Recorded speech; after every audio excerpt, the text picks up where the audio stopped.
कौन है असली कार्लोस? कौन है कार्लोस? कौन है मास्क पहना डीलर? क्या है कार्लोस की अंडरवर्ल्ड हिस्ट्री?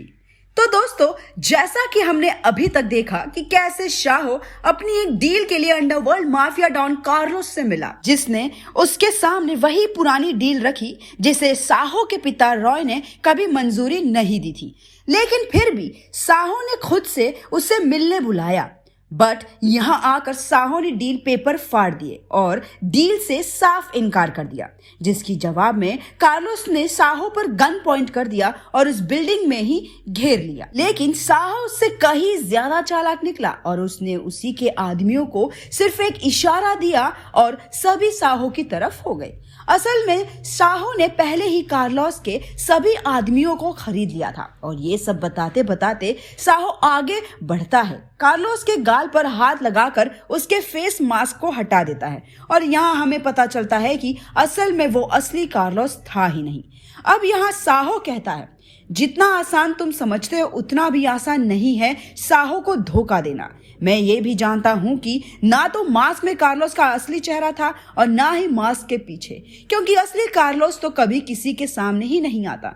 क्यों, सही कह रहा हूं ना मैं, रफीक? असल में रफीक कार्लोस का राइट हैंड था जो हमेशा उसके साथ रहता था और उसके हर डील को वही पूरा करता था। कार्लोस कभी अपनी किसी डील के लिए ओपन सामने नहीं जाता, बल्कि उसी जगह रफीक किसी और ही चेहरे के डीलर से मिलता है। कार्लोस अंडरवर्ल्ड का वो इकलौता नाम था जिसे सिर्फ दुनिया ने सुना था और कहीं ना कहीं अंडरवर्ल्ड के कई बड़े लोग ये बात जानते थे कि असली कार्लोस को आज तक किसी ने नहीं देखा।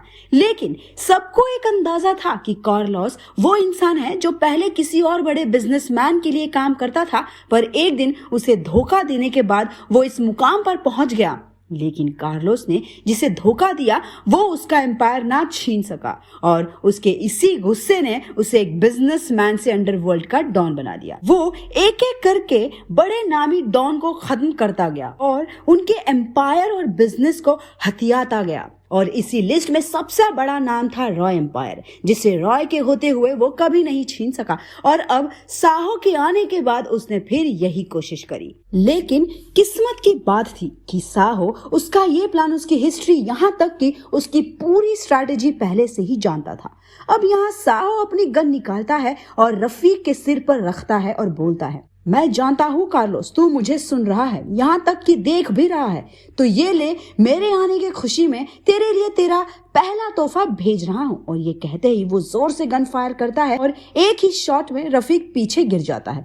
रफीक वहीं ढेर हो चुका होता है। साहो गन को अपने आदमी की तरफ फेंकता है और हॉल में लगे कैमरे की तरफ देखकर स्माइल करता है और यहाँ से चल देता है। तो ऐसे साहो के इंट्रोडक्शन और कार्लोस से उसके फर्स्ट क्लैश की स्टोरी यहाँ खत्म होती है। अब एक तरफ शाहो कार्लोस को ढूंढने में लगा है और दूसरी तरफ गौतम शाहो को पकड़ने का प्लान बना रहा है। अब ये देखने लायक होगा कि दोनों में से अगली चाल किसकी होगी और क्या।